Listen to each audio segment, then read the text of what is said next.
On Monday, Chairman Bernanke made a surprise announcement that, contrary to everybody's expectations, he would not be scaling back the Fed's super ambitious stimulus program, so-called quantitative easing program, in which the Fed buys about $85 billion of bonds per month. Bernanke announced that the Fed would continue to buy bonds at the same rate.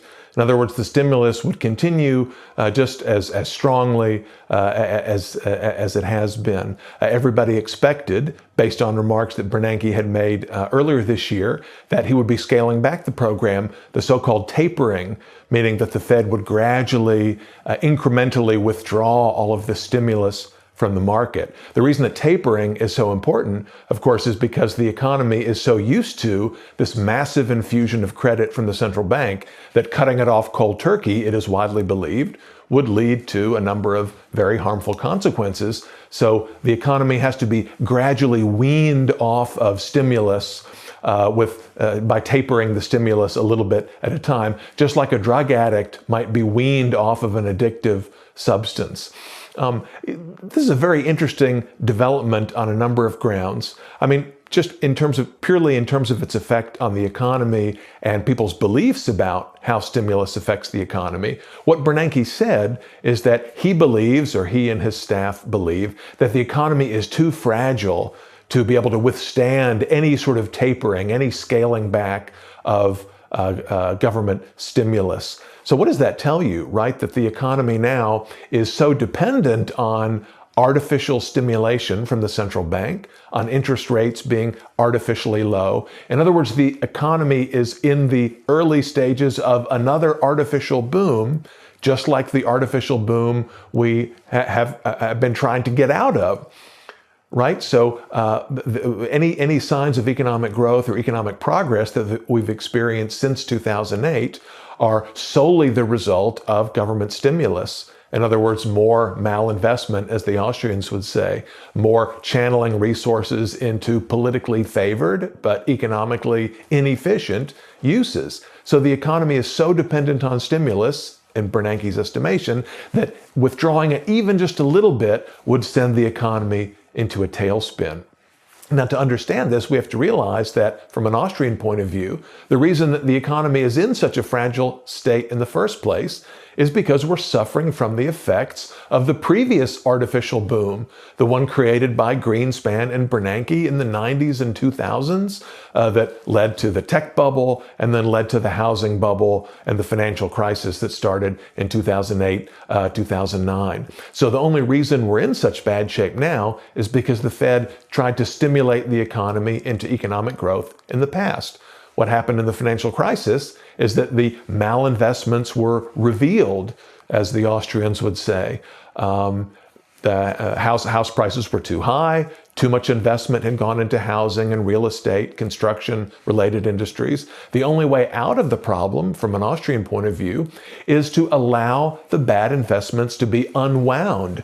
In other words, that the government should have stopped stimulating. The government should not have bailed out banks and financial institutions. The government should not have tried to prevent foreclosures and other means of reallocating resources from lower valued to higher valued uses.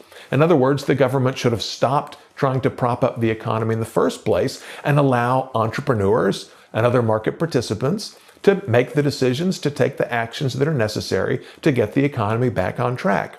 Instead, the Federal Reserve, along with the Treasury and the President and Congress, did exactly the opposite, taking every possible measure to prevent any kind of readjustments, to keep the bad investments going, to keep the party going, in other words, rather than allow any correction, any reallocation of resources. So here we are again, limping along with the early stages of a new boom, a new bubble created by this massive monetary and fiscal stimulus, which the Fed wants to keep going.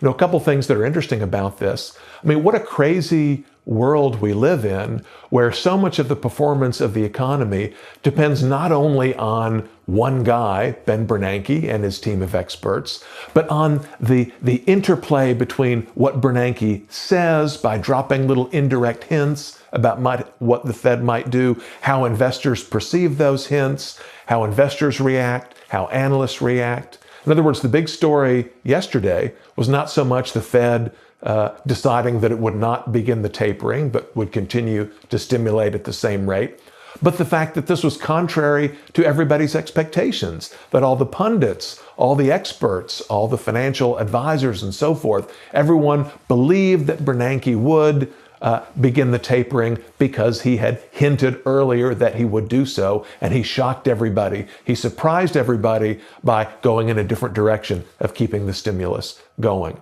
I mean, wouldn't it be better if we had an economy in which entrepreneurs, capitalists, and other market participants could make decisions about what to do, what to invest in, what kinds of businesses to start, what kind of businesses to sustain and grow, if consumers and workers could decide what to do, where to go, what to buy, where to work, and so on, based on fundamentals, based on real economic factors, not based on some weird psychology game or rhetoric game between the market and Mr. Bernanke. I mean, to his credit, Bernanke speaks in complete sentences in intelligible English, unlike his predecessor, Mr. Greenspan, who had this sort of way of, did this incomprehensible mumbling.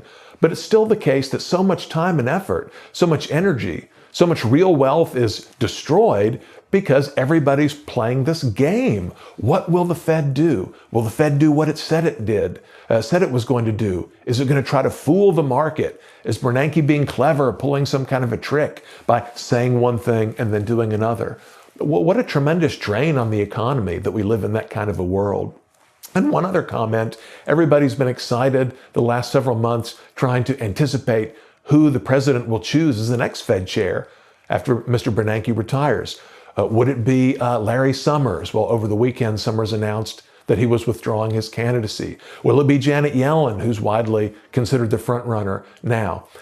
Wouldn't it be great if we lived in an economy where nobody cared who was the Fed chair, where we didn't have a Fed chair, where the economic system was run by entrepreneurs and other market participants, where the monetary system was independent of political influence, was independent of personality, where nobody cared whether a flamboyant guy like Summers or a reticent and quiet person like Yellen were the Fed chair.